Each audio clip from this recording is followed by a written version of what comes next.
Hello, this is Shiv Siddiqui on NS Weekly English News. Ms. Yang Healy, the UN Special Rapporteur on the situation of human rights in Myanmar, issued a strong-worded statement on Monday, accusing the Myanmar government of policies reminiscent of the former military government. The UN official said she ended a 12-day visit to Myanmar on a list of concerns about the human rights situations there, expressing her concern over reports of killing, torture and the use of civilians as human shields in addition to deaths in custody. She noted that the Muslim Rohingya lives in a continuing humanitarian crisis as well as other minorities who have been driven out of their homes. She said that her own movements during the visit were severely restricted and that access to areas affected by crisis has been prohibited even to international organizations, at the same time noting that the persons she met were harassed and unprecedented preconditions for her visit. The special rapporteur added that she was beginning to feel disappointed to see the tactics applied by the previous government continued to be used.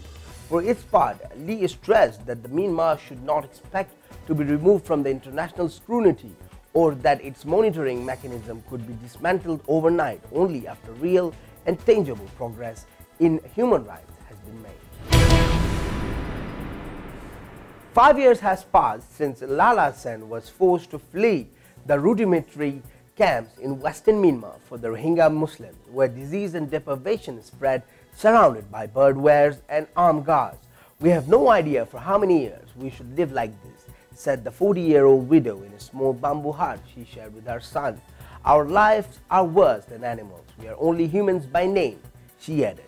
The deadly violence in 2012 led to the displacement of more than 120,000 Rohingyas to the camps in Arakan State, where they live in dilapidated homes without adequate food, schools or doctors.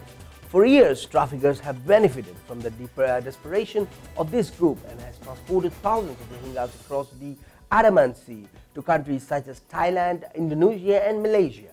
These trips have been marked by the risk of cruising deep-sea boats to abuse and even that by gangs, who have detained many victims for ransom in remote camps on the Thai-Malaysian border. The Thai authorities shut down this road in 2015 and a few refugees have survived since then, according to the population aid workers and immigration experts.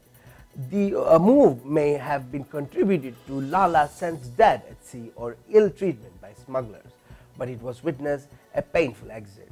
Lala Sen and her son tried to flee to Malaysia before the campaign, but their boat was too crowded and began to drown, forcing the captain to return. I was ready to die at sea because we have nothing in this country, she said. Our children cannot get education, so I cannot work. I thought that would be better. Flooding swept through large part of Myanmar and displaced more than 10,000 people, killing at least 2 people and flooding a Buddhist temple due to severe erosion of 2 riverbanks, resident and state media on Monday said. A disaster relief official said the water level had risen steadily since the heavy monsoon rains began in central Myanmar in early July, prompting some to resort to highlands or Buddhist monasteries.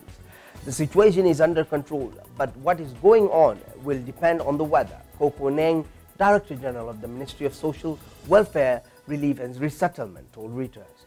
We are ready to support flood-hit areas because the flood occurs every year, he said.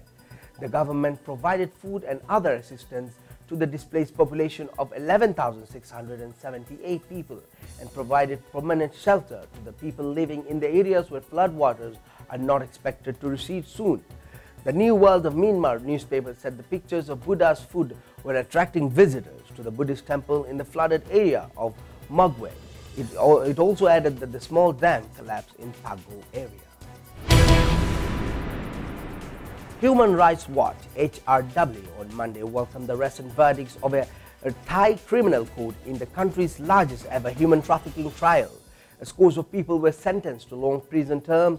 On Wednesday, 62 out of 103 people charged with trafficking and other crimes were convicted. Among those convicted were Thai officials as well as nationals from Myanmar and Bangladesh. These sentencing should send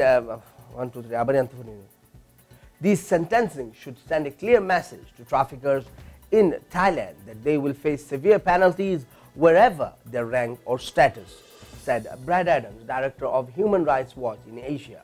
For the Thai government, this should be the beginning of a campaign to end human trafficking and abuse of Rohingya migrants in Thailand, he said.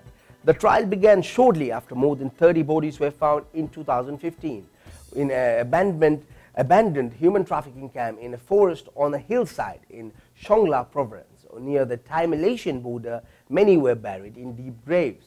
Thai authorities believe the bodies belong to immigrants from the Rohingya minority from Myanmar and Bangladesh, at least 2 of which they were bodies of children. Human Rights Watch called on the Thai authorities to treat Rohingya as migrant workers, to allow them to work and to waive the requirements of a nationality verification program because Myanmar government discriminates against Rohingya and denies them citizenship. The German government has donated 1.8 million euros for humanitarian aid in Arakan, Myanmar, according to the press release on July 21st. According to Myanmar newspaper Mizima, the grant will be used to increase access and to improve local health care, to conduct awareness campaigns on community health care issues, and to provide care for pregnant women, new mothers, and other projects. Thank you for watching. This Ships Siddique. Hope to see you very soon with more news.